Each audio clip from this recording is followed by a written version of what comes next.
Bonjour à tous. Aujourd'hui, nous allons étudier le signe d'une fonction.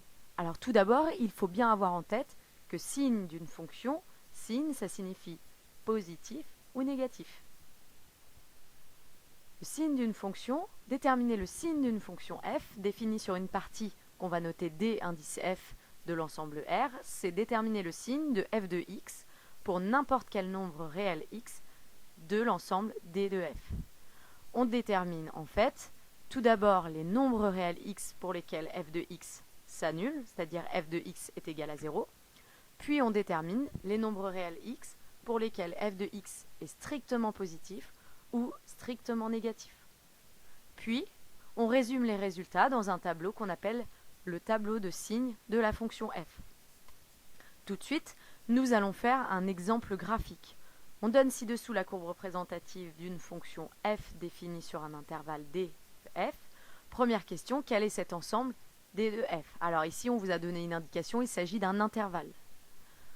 On repère le point le plus à gauche et son abscisse, moins 3. Ça veut dire que l'ensemble de définition commence par moins 3. Alors en même temps, on va compléter le tableau de signes qui se situe en bas. Si l'ensemble de définition commence par moins 3, en premier, on écrit moins 3 dans le tableau de signes. Ensuite, on repère le point le plus à droite, qui a pour abscisse 6. Ça veut dire que la deuxième borne de l'intervalle de définition, c'est 6. Et dans le tableau de signes, on indique 6 tout à droite. Maintenant, on va s'intéresser aux signes. On commence par repérer les points qui coupent l'axe des abscisses pour savoir quand est-ce que la fonction s'annule. Voici les deux points où elle s'annule. L'abscisse du premier point est moins 2, donc je peux placer moins 2 dans mon tableau. Et en dessous, j'indique que la fonction s'annule, donc je mets un 0 en dessous du moins 2. Deuxième point a pour abscisse, et c'est le seul, donc ça sera seulement la deuxième abscisse que je mets dans le tableau, l'abscisse c'est 5. Donc dans mon tableau, je vais pouvoir indiquer qu'en 5, la fonction s'annule, elle vaut 0.